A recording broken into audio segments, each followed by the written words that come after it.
woman called her spouse master. Shalom. Shalom.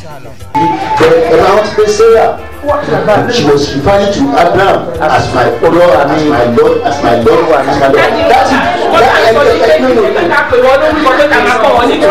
Shalom. Shalom. No, it is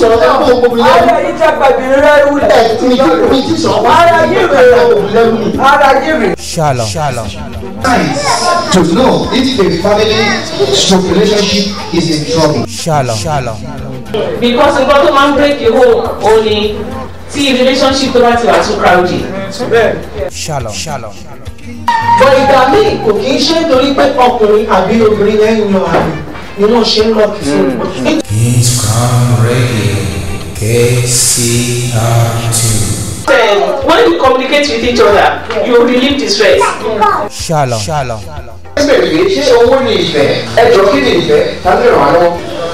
Love is the petrol for which the car moves. The family is the car. If there is no love in the family, that is, there is no petrol in the car, forget it. Shalom. Shalom.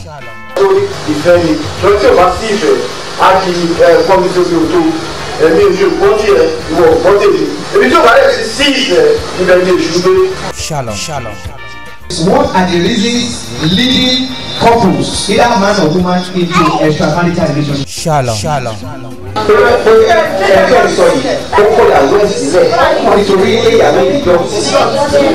Okay. King's Crown Radio, KCR2. Should money be a factor to rule or dominate the relationship? Shalom. Shalom. It's very important, but it should not be the all in all. Judah. ẹlòmíì lówó tí ò tọ́jú ìyá ẹ̀ gbogbo ẹni tó lówó tí ò tọ́jú ìyá ẹ̀ títí tí ìyá fi kú. Judah. Is it proper for a man in a relationship to have an extramarital relationship? Shalom. I would say capital no. Judah. kéèyàn máa ṣe sóṣòṣò kiri àgbèrè ó máa ń gbèrè ni. Judah. So a marriage is like it's a relationship. So therefore, and if you marriage and if you relationship don't be láàrin Ọlọ́run àti Jésù Kristi. King's Crown Radio, KCR2.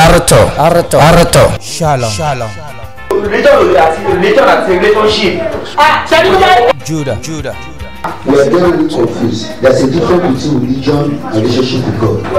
Religion, Muslim, Christian, religion. Judah.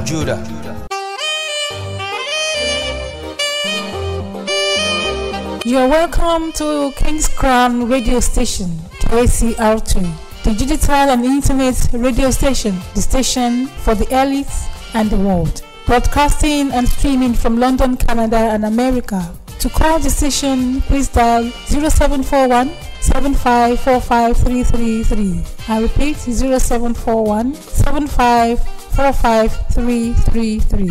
Our email address is info@kingscrownradiokcr2.com. Happy listening.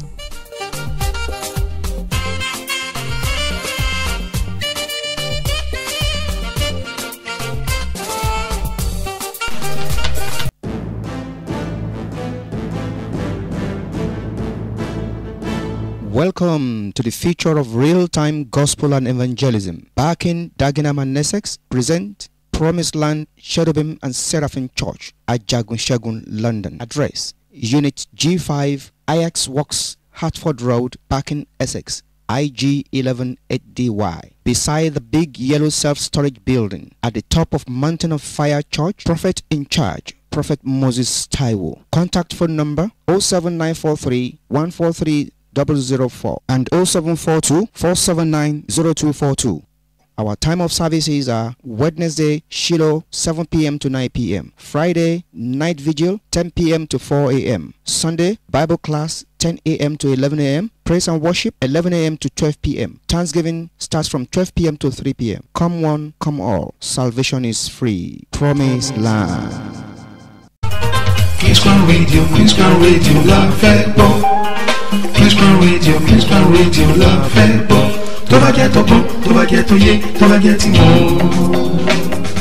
Gbogbo wa fọwọ́ sí i o, àfọwọ́. àfọwọ́sí everybody fọwọ́sí o àfọwọ́sí àwọn tòkè ọ̀hún tún sáyẹ́ǹsì àfọwọ́sí àwọn tí ìsàlẹ̀ yìí ti stamp rẹ̀ àfọwọ́sí wọ́n ló gàràgà jù àfọwọ́sí òun ènìyàn ló mọ lọ́mọ bá àfọwọ́sí òun ènìyàn ló mọ lọ́mọ bá àfọwọ́sí Prince Crown Radio àfọwọ́sí.